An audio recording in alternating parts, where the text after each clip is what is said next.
much. Oh, yes, I have to do this.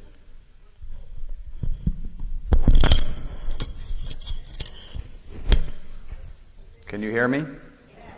Good.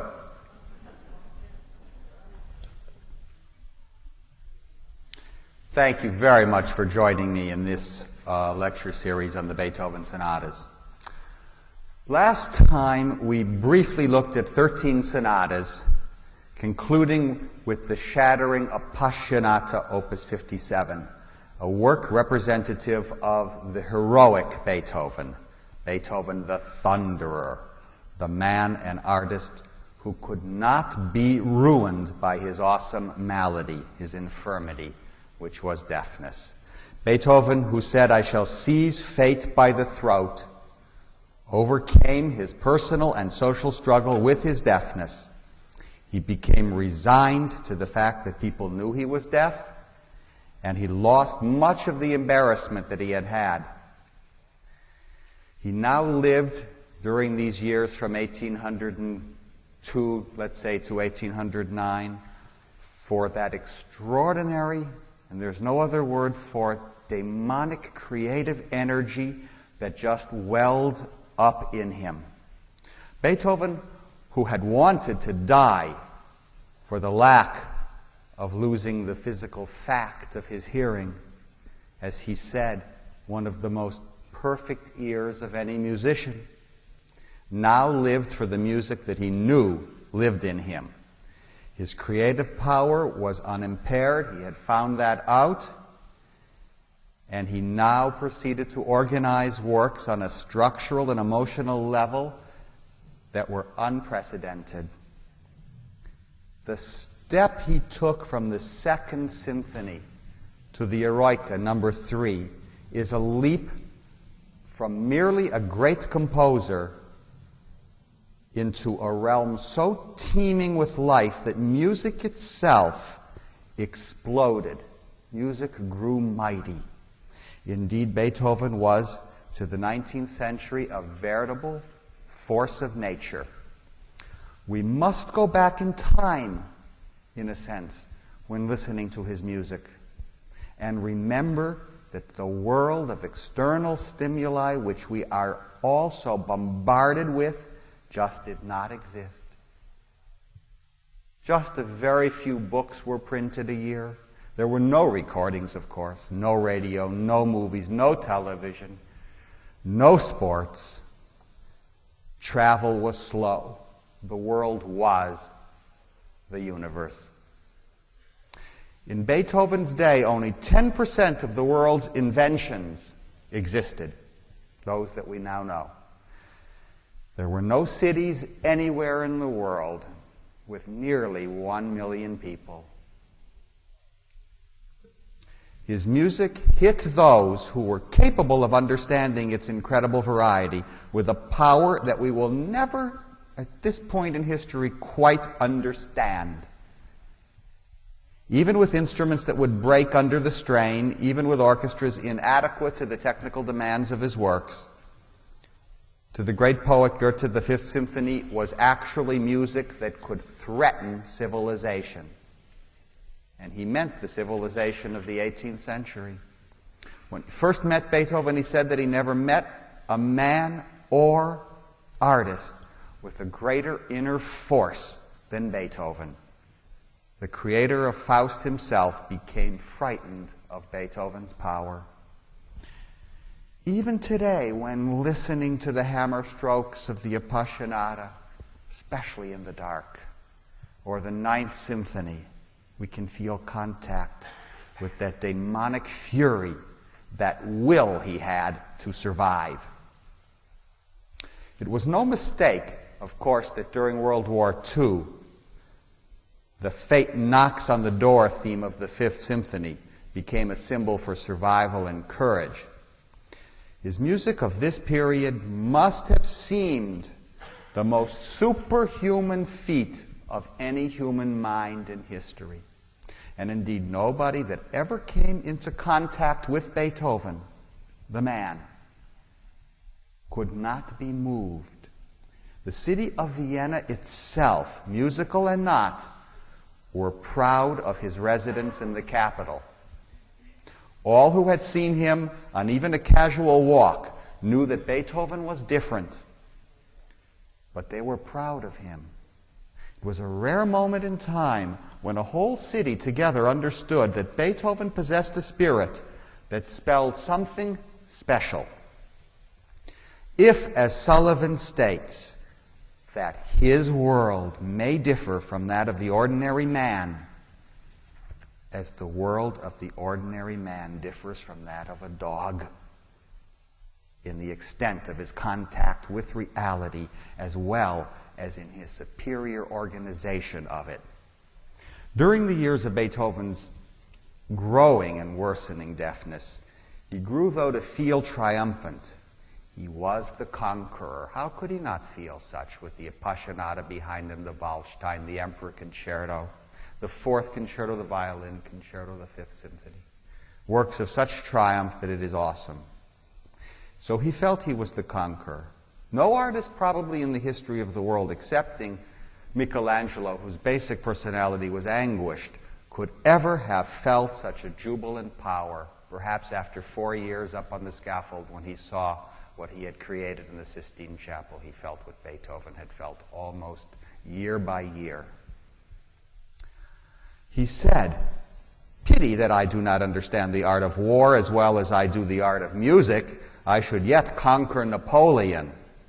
Or when Vienna was occupied by French troops, he screamed at an officer, "If I were a general and knew as much about strategy as I, as a composer, know about counterpoint, I'd give you fellows something to do." Even such specks from his conversation shows us this will to power. It was a great age. The individual was emerging from the shackles of feudalism, when a Napoleon could be romanticized even above the horror and the carnage, for then, to them, he represented a new synthesis of spirit. To us now, to Beethoven, when he ripped off the title page, he knew that just another tyrant had appeared.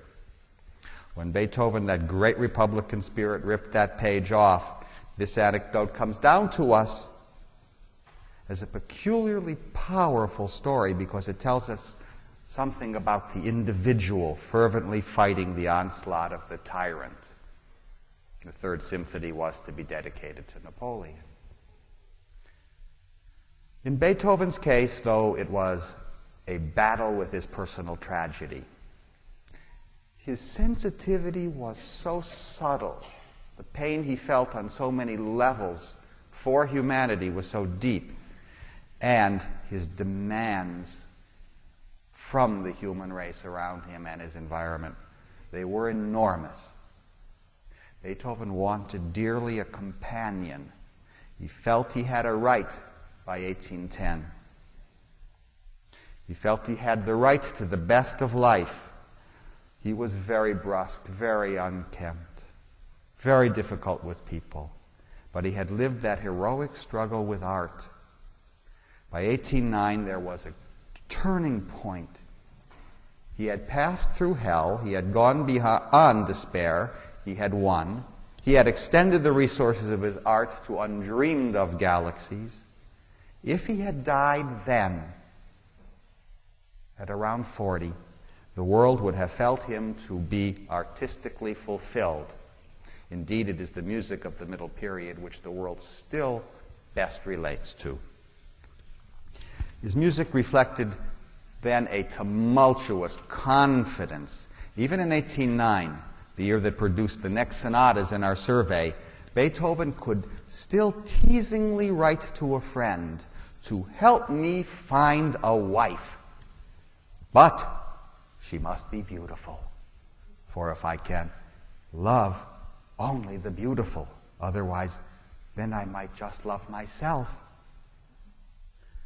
We're going to look at the sonatas of this period briefly, but before that, I am going to bring out David Syme, who has helped in the last 2 lectures and has played these sonatas for us. And I am so pleased to welcome him. As you know, he's a wonderful pianist. He's a witty man, and he's a lot of fun to know, and he is humane. More and more, he loves Beethoven, and probably he'll end up now studying all the 32 sonatas. May I introduce to you David Syme.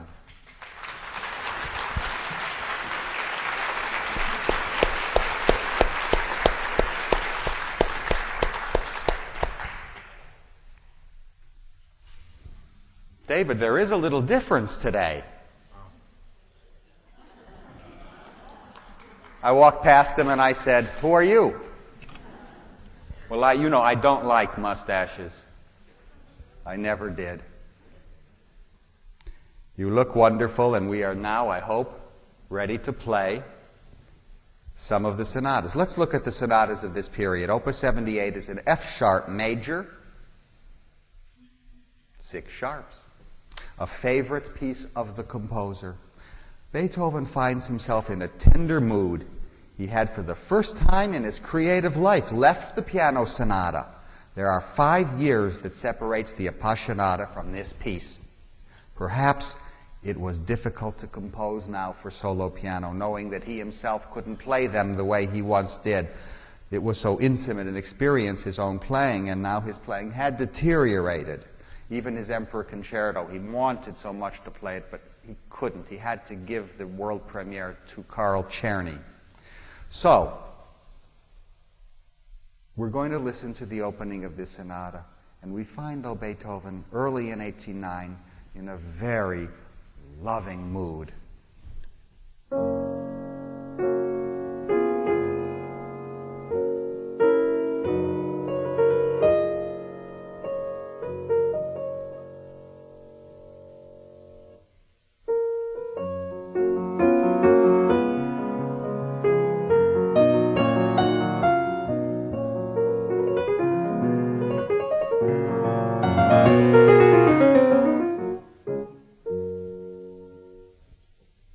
Then we go to the second movement, and it's only a 2-movement piece, and the finale is fascinating.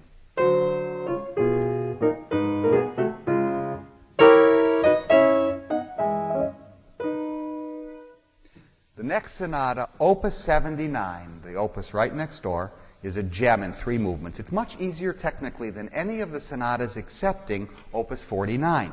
The opening subject is Spring-like Joy. Beethoven marks the movement Presto alla Tedesca. It's a German peasant dance. Then there's an Andante. Well, it sounds almost like a Mendelssohn song without words. Brendel finds in the movement 2 melancholy ladies accompanied by a lute. And then the finale is rhythmically fascinating. And to play it well, one must be in a very light-hearted mood. Shall we go through a little of the 3 movements?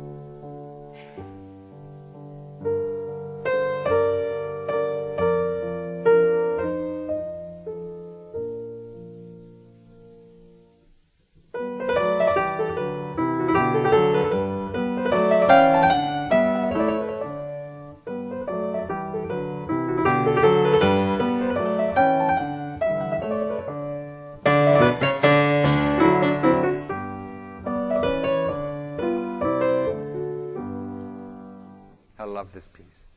The next sonata is 81A, Opus 81A. It's often played at recitals. It's treacherous technically. Now, there's always in every audience someone that doesn't like a specific Beethoven sonata.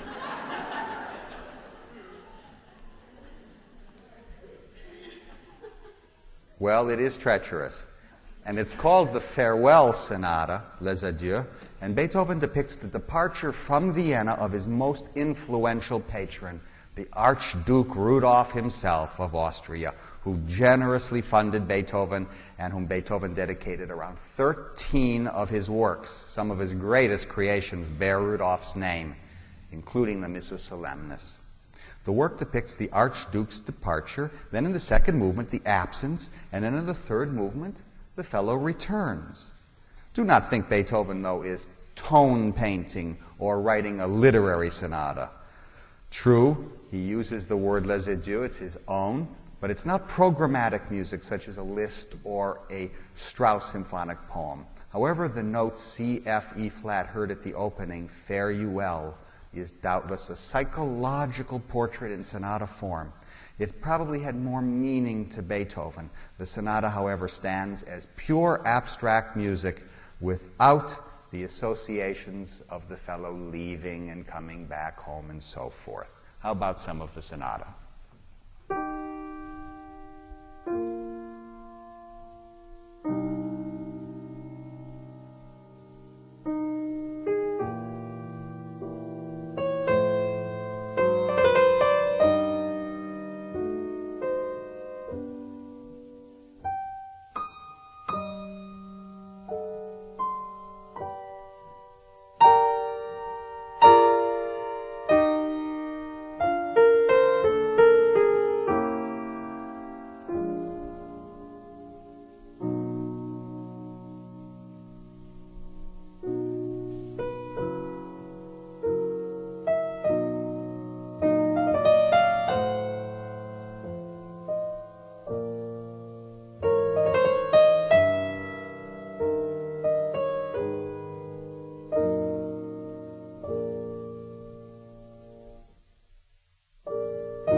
Beethoven's emotions ran high in 1809, and Beethoven was sick over the Archduke's leaving Vienna. The French had besieged the city, and the royal family fled. He literally began work on the first movement on May 4th, the actual day His Highness left. Beethoven, who was ardently independent, to say the least, a true child of the ideals of the French Revolution, was politically, though, very cynical. And he had very little nationalism in his bones. He looked upon war as a horrible sickness, but it was an intrusion to his work. He wanted the enemy to be expelled from Vienna, really for that reason. They were all around and he wasn't able to move as freely. But he was, amazingly, interestingly enough, he was not pro-German or pro-Austrian, and he didn't object to the French per se.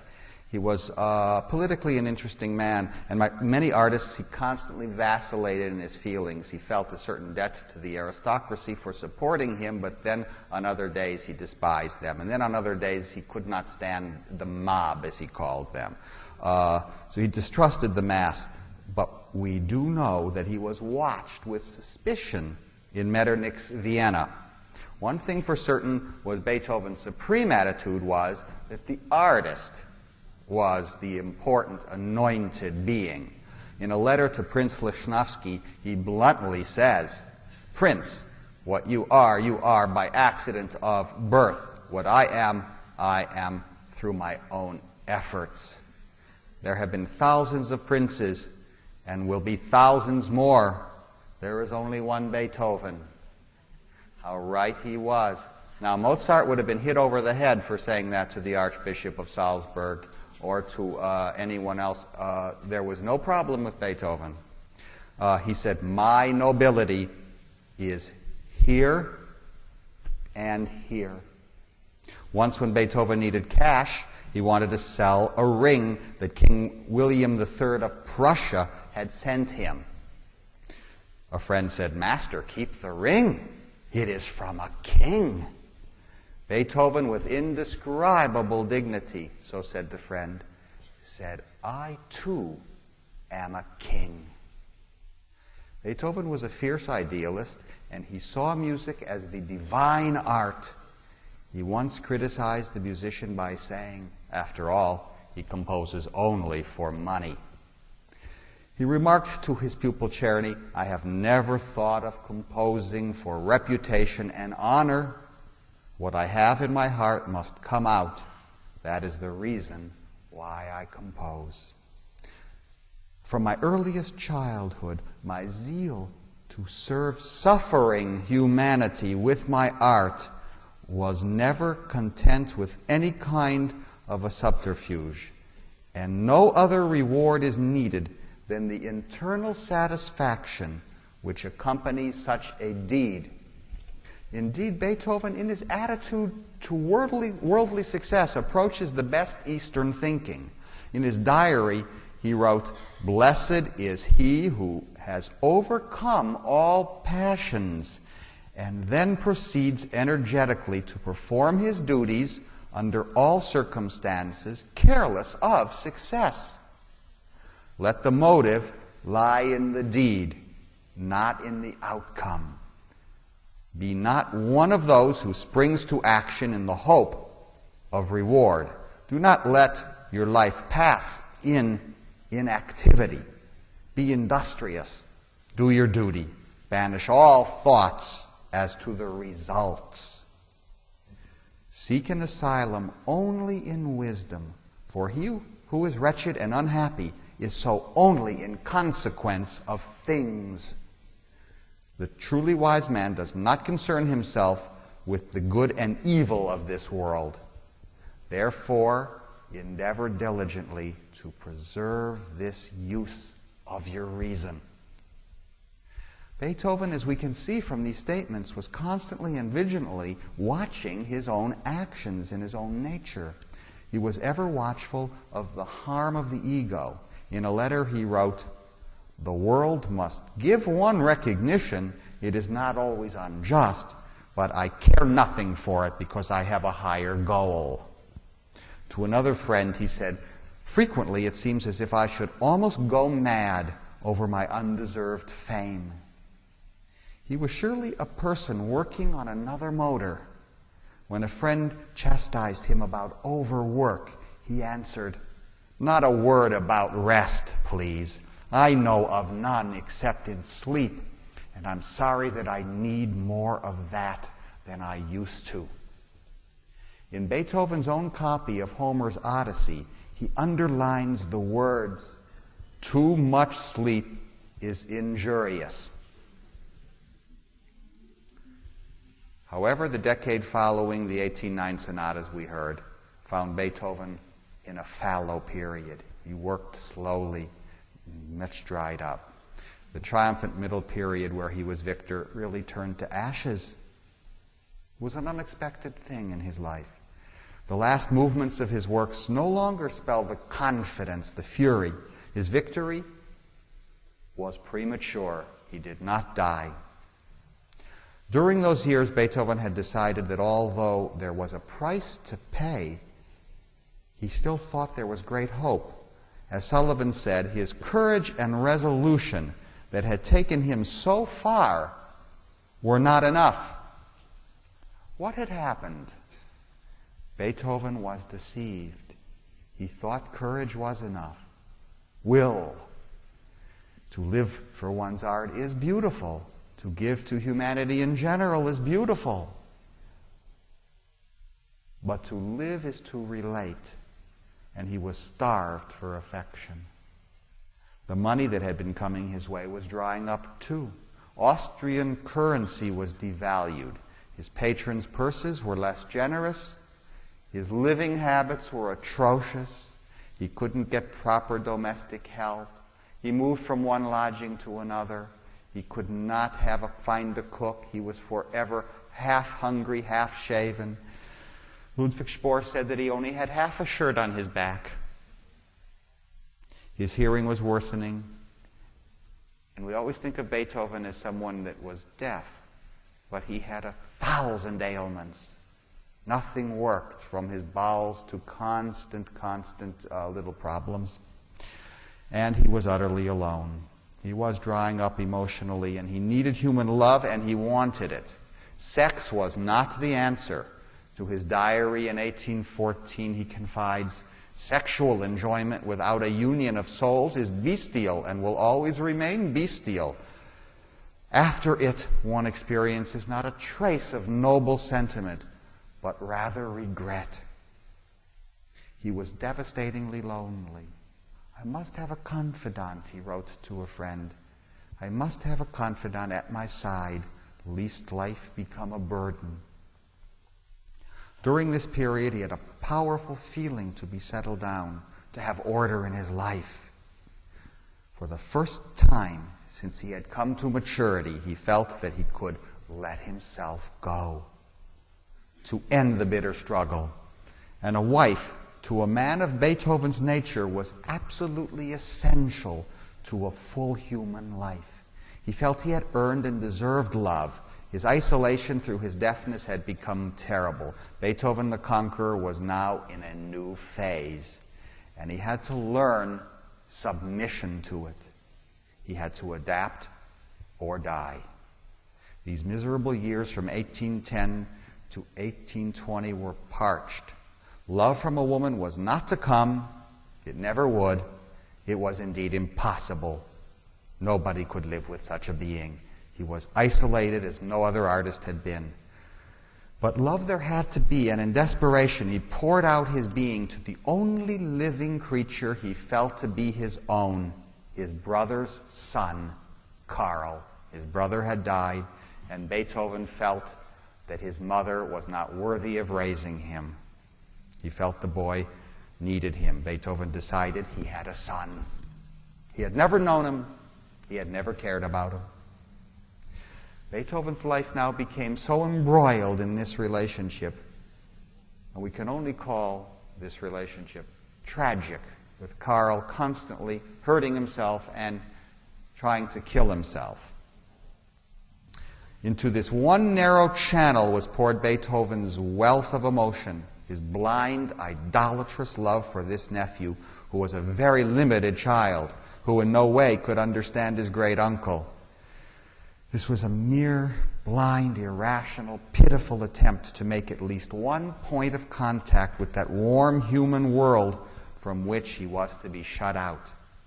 Deep within himself, the artist in him knew that his isolation was irretrievable. Henceforth, his only escape from an isolation become intolerable was to reach out to an eternal Father, to God the companion, or to merge his private aspirations into the aspirations of mankind at large. Let's listen to a moment of the two-movement Piano Sonata number 27 in E minor, opus 90. With this score, Beethoven is now entering that third period. It's an unknown territory. Kempf calls this introspective work a lone wanderer among his works. Let's hear from both of the movements a bit, David.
Beethoven's next 5 sonatas occupy him from 1816 through 1822. They are the summit of his sonata writing, together with the variations on a theme by Diabelli. They form, in the words of James Friskin, the most profound and subtle interpretive problems encountered in the work of any composer for the piano. There are no compositions which so greatly repay the pianist's lifelong study. In the Opus 101, in the first movement, there is a yearning which is indescribable, and there follows then a march which is by no means beautiful to me. Beethoven never feared the ugly, by the way. The piece is filled with a harsh irony. Later in the sonata, he turns to a slow movement which really serves as an introduction to the fugal finale. And it's one of the most magical pieces of contrapuntal writing. Beethoven has now felt the need to incorporate in his vast compositional equipment a counterpoint inspired from Bach, but which becomes totally Beethovenian. How about some of the music from 101?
Next work, Opus 106, we discover the Mount Everest of Beethoven's piano sonatas, the largest, longest of his works for solo piano.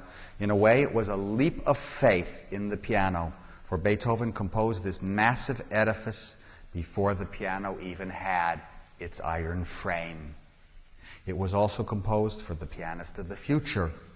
Berlioz, who idolized Beethoven, found the work a total enigma until he found the only pianist of the time who could truly encompass it. That was when Liszt had played to Berlioz in Paris privately the Hammerklavier. It must have been a shattering experience.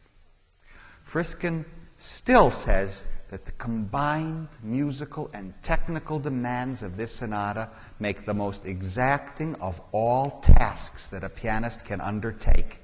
The difficulty for the listener is no less. Sullivan says, at the time that he wrote the Hammerklavier, by the way, the word only means piano in German, but Beethoven had decided he didn't want to use the term piano any longer, and that he decided from Opus 90 on that he would use all of his tempo markings in German. Then he abandoned that also. He was a man that, changed constantly. So that word, that mighty word, Hammerklavier, just means piano. Pianoforte. Well, he finished it in 1818. Sullivan says, and here Beethoven's realization of his essential loneliness was now terrible and complete. But we may suppose that even then he was becoming aware that his separation from the world was the entry into a different and more exalted region. But the Hammerklavier Sonata is the expression of a man of infinite suffering, of infinite courage and will. But Beethoven now is without hope. At the time that he depicted this experience, it is possible that Beethoven had already passed beyond it.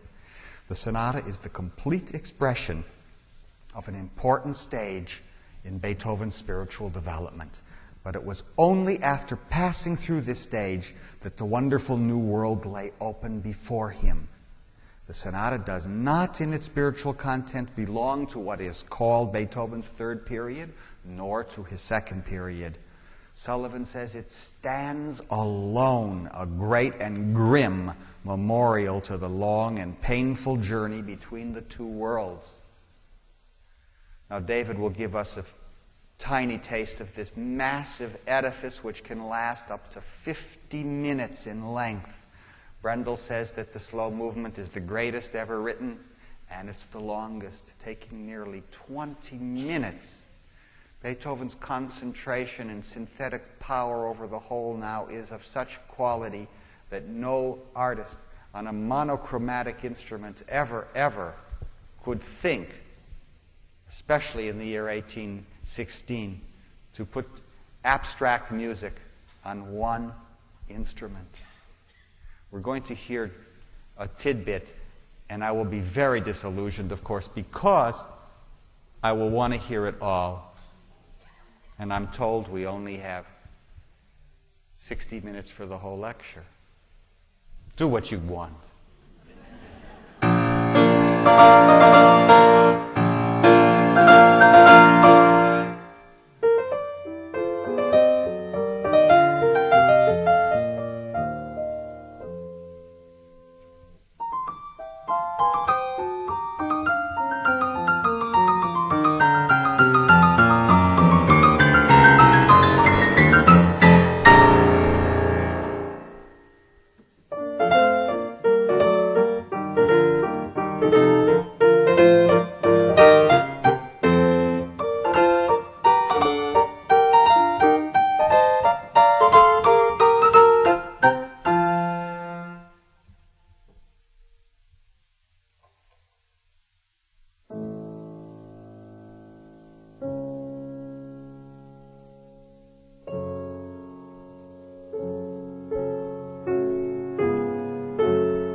The last movement has actually nothing human in it. I don't know if you agree with that, but there's a different kind of music happening here.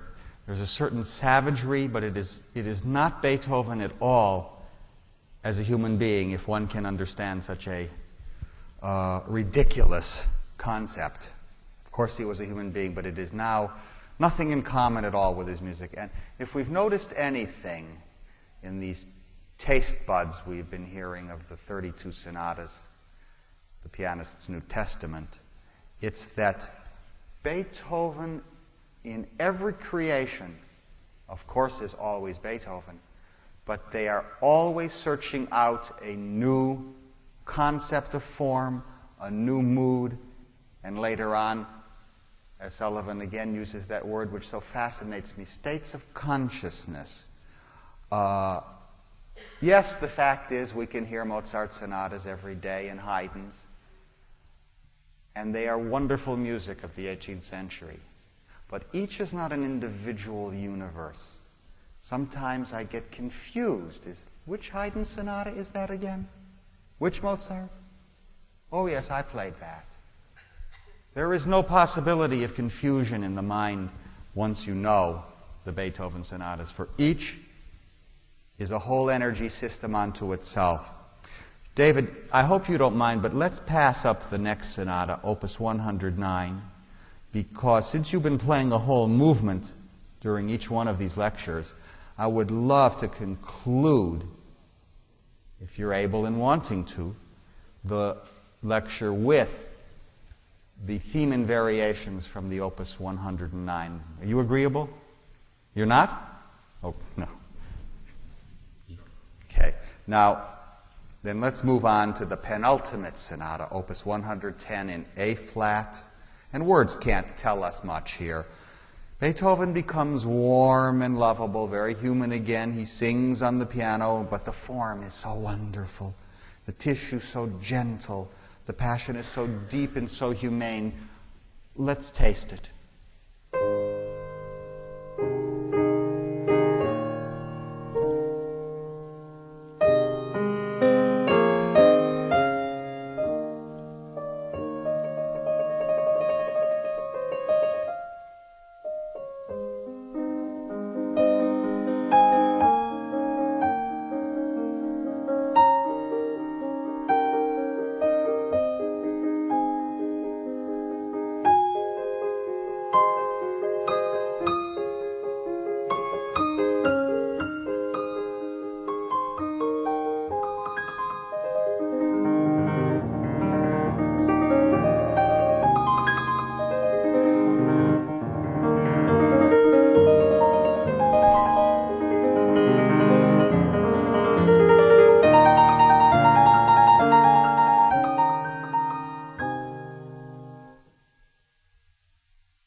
last sonata, Opus 111, number 32, is almost like an essence of Beethoven's humanity. I think that in these two contrasting movements, he summed up his experience.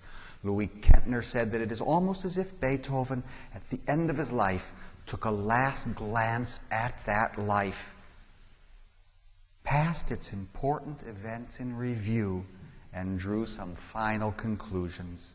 The first movement is a magnificent epic. The last is an arietta with variations.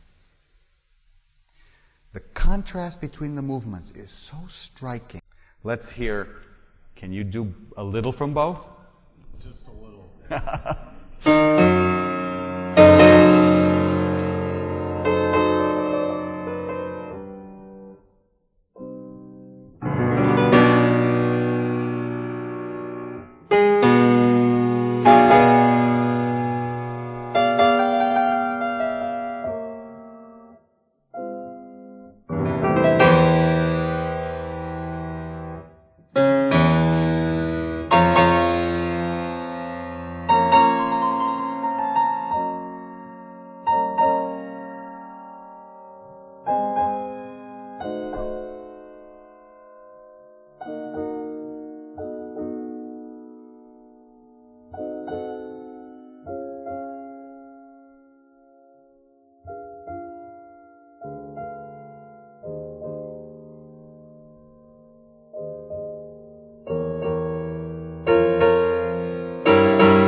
Syncopated, or just Oh, yes, it's crazy.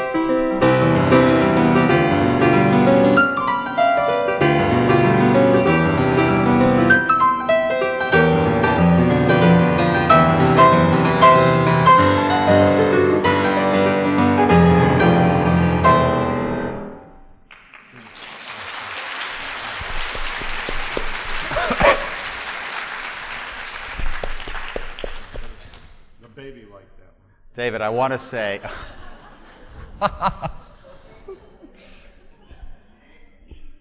well, Beethoven had a son. I want to say this, as a pianist, David, nobody knows more than I do that there is nothing more horrible than to be on a stage, interrupted, even if you play a full piece, with any talk at all. It's really something that you're able to do this because it's torture.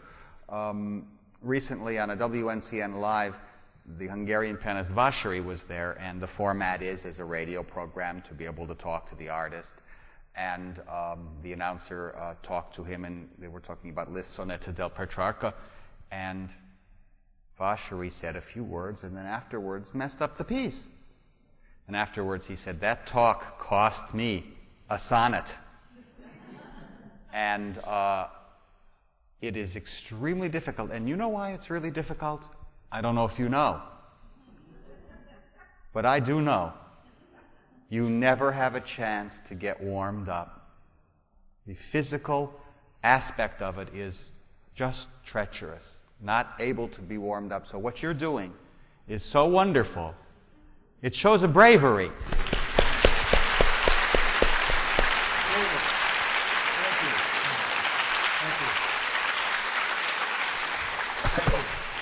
I'd like to respond to that. About 10 years ago, I had to learn the Liszt E-flat concerto in 1 month to play with the Detroit Symphony. It was pretty nerve-wracking. And I remember sitting on the stage during the concert, listening to that wonderful march, that business. And I remember thinking it was worth going through all that agony just to be on the stage while that march was playing. And this is really why I agreed to do this, because I love David Dubal, and I love what he does in music. So to be on stage while he's doing that was worth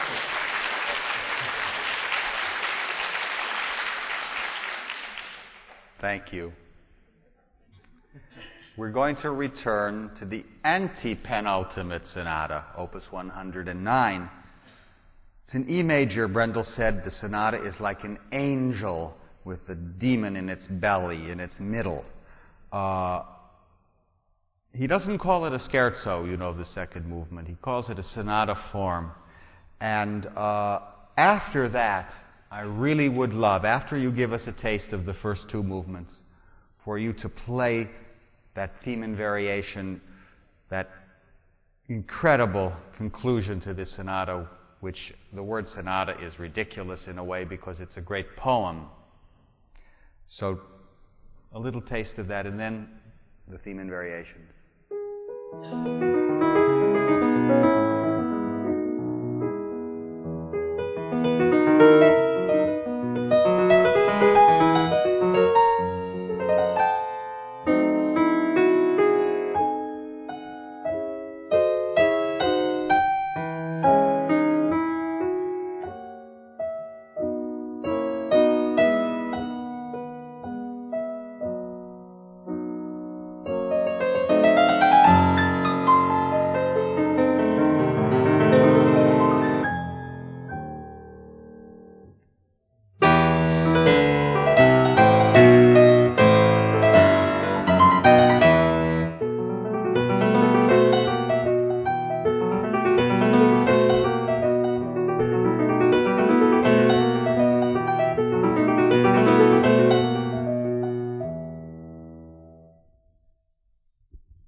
beautiful.